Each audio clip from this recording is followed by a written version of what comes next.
Bienvenidos a una nueva clase de los cursos virtuales del Grupo Atlas. Este es el cuarto tema, que es interpretación del electrocardiograma. Nosotros ya en la clase anterior hemos visto todas las características normales que debería tener un electrocardiograma, tanto en características de las ondas, como en las derivaciones, cómo se forman y qué me indican.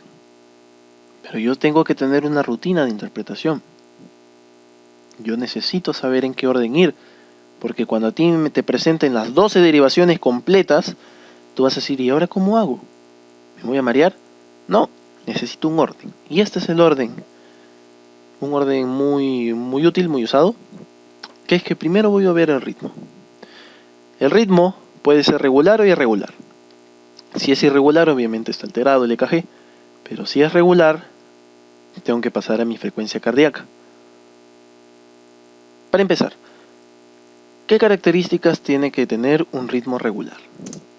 Regular o sinusal tiene que tener las tres siguientes características. Primero, que la onda P va a precedir al complejo QRS.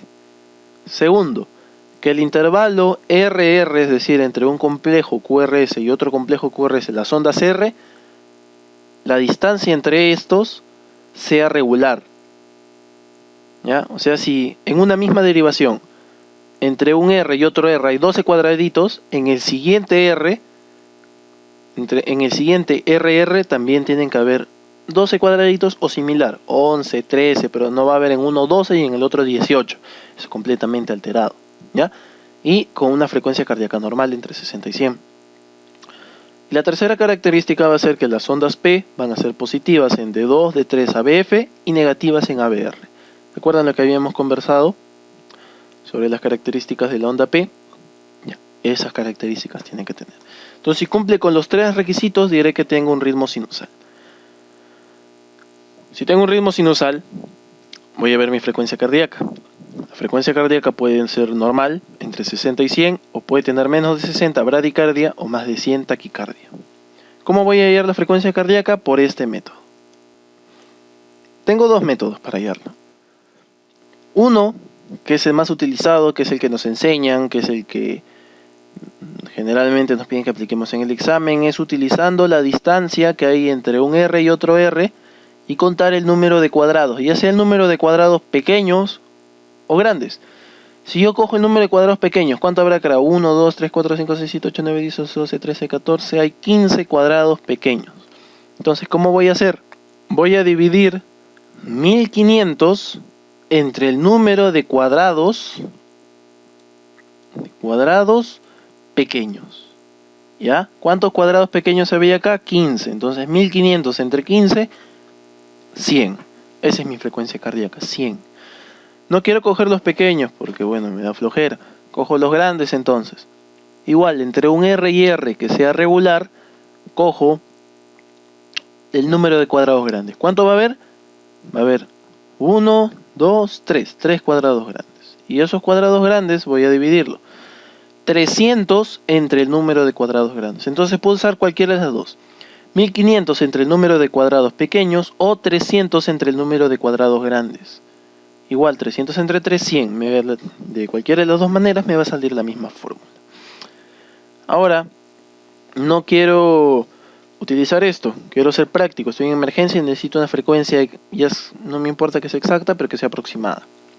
Entonces voy a usar el siguiente método, que es el método del beatbox o método del teléfono. Voy a coger en una línea gruesa, es decir, de una línea de inicio y fin de un cuadrado grande, una línea gruesa, donde caiga un R. Aquí, como es didáctico, cae en la primera. Acá. Ahí hay una onda R. Listo. Entonces, voy a comenzar contando en descendente con cada línea gruesa que tenga siguiente. Entonces acá tengo la primera, esta no la cuento. En la siguiente línea gruesa, 300. En la siguiente línea gruesa, 150. 100, 75, 60, 50, 47, 38, etc. No recuerdo los números exactos, no me los aprendió de memoria. Entonces 300 entre 1, 300. 300 entre 2, 150. entre 3, 100, entre 4, 75, entre 5, 60, entre 6, 50, entre 7, 42.8, que vendría a ser 43, y entre 8, 37.5, que vendría a ser 38. Entonces sí me voy a acordar más o menos el orden en que van a seguir los números. Pero esto se lo van a aprender de memoria si lo van practicando. 300, 150, 100, 75, 60, 50, 47, 38. Ahora, ¿hasta qué momento voy a contar? Hasta que vuelva a encontrar un complejo QRS. No me importa si este choca o no con una línea. Acá sí ha chocado. Perfecto. Pero si yo lo dibujara por acá... Imaginen que esto es un QRS. Me salió horrible. No importa. Imagínense que esto es un complejo QRS didáctico nada más. Acá me ha salido exacto en el 100. Pero acá no. Pero igual ya apareció el QRS. Entonces, digo 300, 150, 100. Ya. Mi frecuencia entonces va a estar entre 150 y 100. Está más cerca al 100. Entonces le puedo poner 110, 115 o más o menos, o 120 de frecuencia cardíaca. No es un método exacto, es un método práctico. ¿Ya?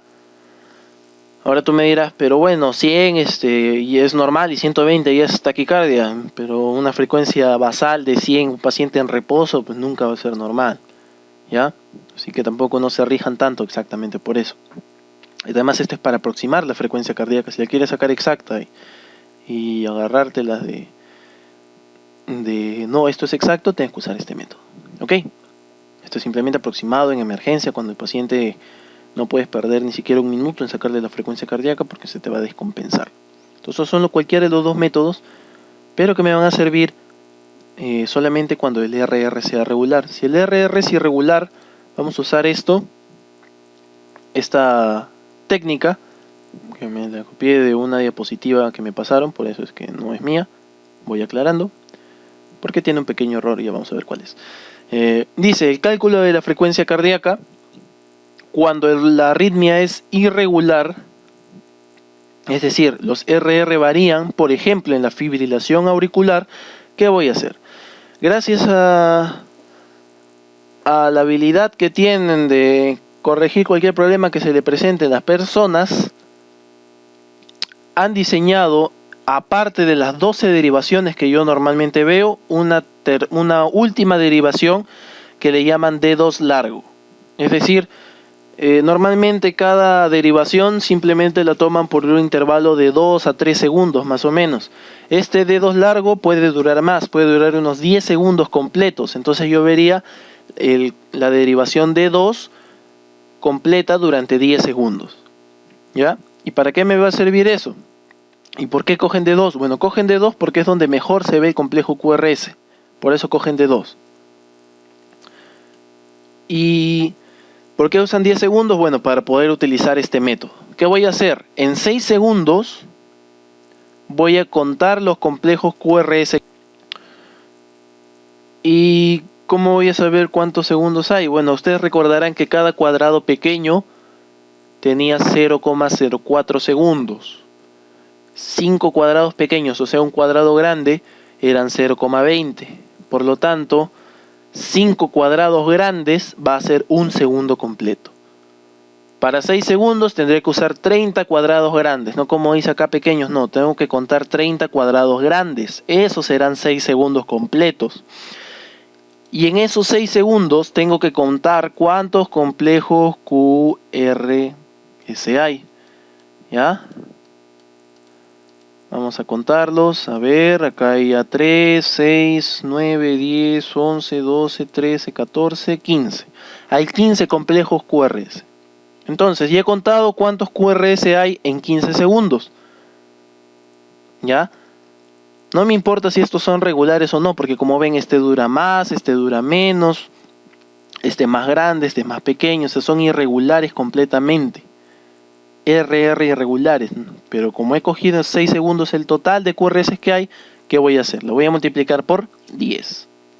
Entonces en estos 6 segundos, ¿cuánto hay? Hay 15 complejos QRS. Por 10 será 150 latidos por minuto. Esa es la frecuencia cardíaca que tiene mi paciente. Si yo hiciera de repente el beatbox acá, me saldría 150, de repente acá me sale 100, acá me saldrá 130, ¿no? Si hago cualquier otro cálculo de los RR regulares, no me sirve. Entonces tengo que aplicar específicamente esta fórmula, ¿sí? ¿Qué más? Una vez que ya he hallado, ya sé que mi ritmo es normal, ya sé que la frecuencia es normal, tengo que hallar el eje cardíaco. ¿Cómo hallo mi eje cardíaco? Para empezar, el eje cardíaco, ¿qué es? Va a ser el vector resultante de los otros principales vectores que voy a tener. Ustedes recordarán que yo tenía un vector de despolarización auricular, u 3 vectores de despolarización ventricular, que sería uno del septum, que es la onda Q, uno de paredes libres, que vendría a ser la onda R, y uno de las bases, que vendría a ser la onda S. Todos esos juntos me van a dar un vector final. Y ese vector final va a ir de arriba a abajo, de derecha a izquierda y de atrás hacia adelante, ¿ya? Ese vector final va a tener esas características. ¿Y cómo lo voy a hallar? Bueno, voy a tener que mirar mis derivaciones frontales. Y en las derivaciones frontales voy a coger la derivación que pertenezca a la abscisa y la derivación que pertenezca a la ordenada. La abscisa pertenece a D1 y a la ordenada ABF. Entonces voy a mirar esas derivaciones en mi EKG de frente. D1 y ABF. Listo. ¿Qué más voy a hacer? Voy a ver cuántos cuadrados positivos hay y cuántos cuadrados negativos hay. Es decir, cuántos cuadrados le corresponden a la onda R y cuántos cuadrados le corresponde ya sea la onda Q o la onda S, la que mida más. Si la onda S mide más, entonces cojo solamente los cuadrados de la onda S. Si la onda Q mide más, solamente cojo los cuadrados de la onda Q. ¿Vale? Entonces, voy a coger la cantidad de cuadrados positivos que tenga la onda R y la cantidad de cuadrados negativos que tenga ya sea la onda Q o la onda S. Digamos que mi onda R en D1 mide 12 milímetros y mi onda S mide 2 milímetros, o sea, menos 2 porque es hacia abajo.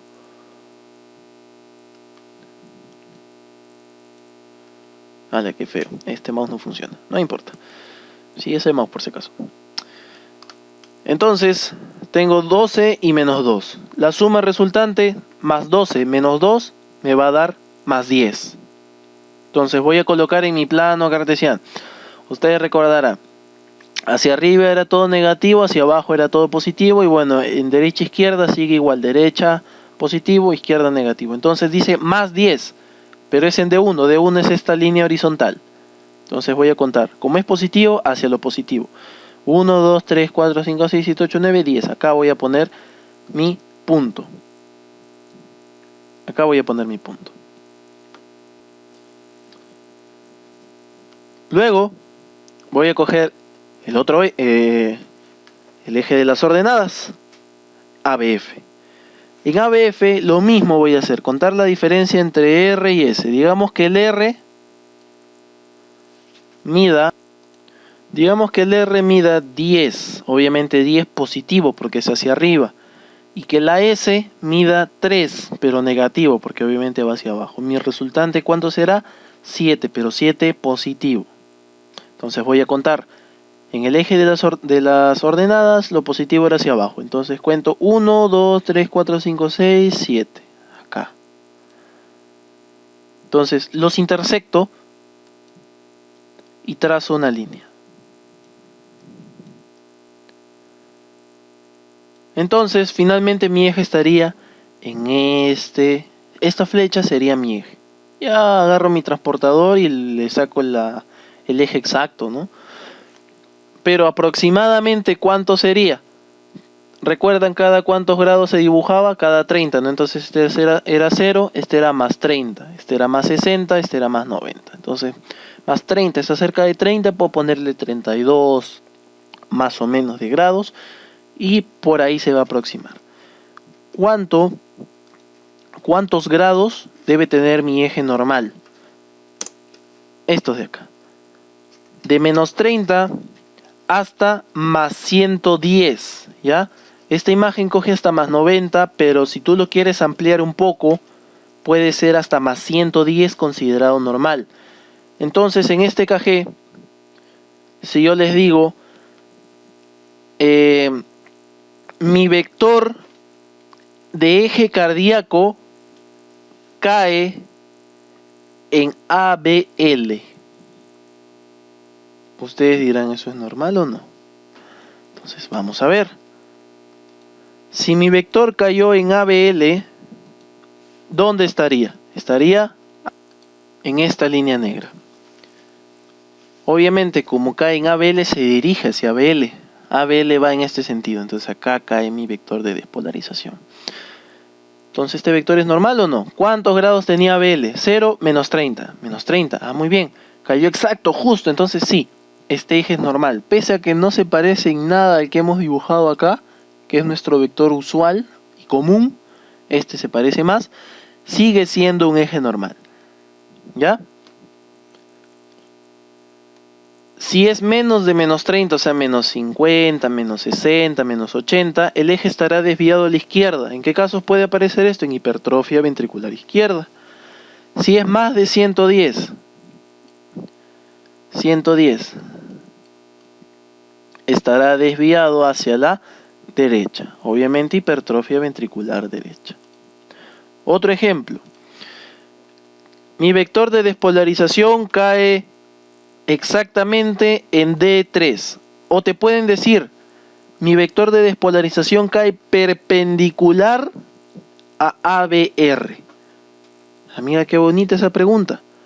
Mi vector de despolarización es perpendicular a ABR. Si es perpendicular a ABR, significa que está pasando en el centro de ABR, ¿sí o no? Entonces está yendo en un vector que es perpendicular a ABR. ¿Y qué vector era ese? ¿Acuerdas de la mnemotecnia? 1, 2, 3, FLR. Entonces D3 es perpendicular con ABR. Entonces miras tu derivación de D3. Sabes que en ese vector es donde está colocado tu eje cardíaco, pero no sabes si es mirando hacia el negativo o hacia el positivo.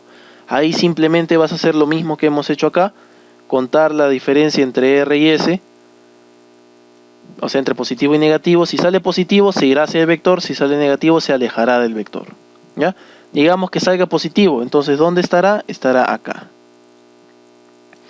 ¿Y eso cuánto es? Más 120. ¿No? D3, ¿te acuerdas? Era más 120.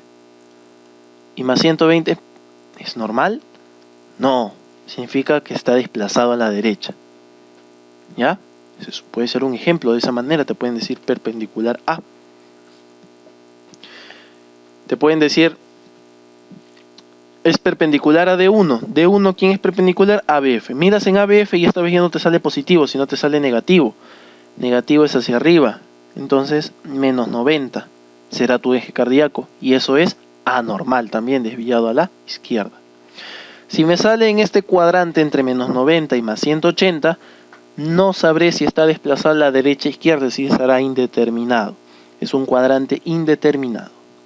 Ok, entonces espero que hayan podido entender cómo hallar correctamente mi eje eléctrico cardíaco y cómo es normalmente el eje eléctrico cardíaco, porque esto siempre es pregunta de examen. ¿Ya?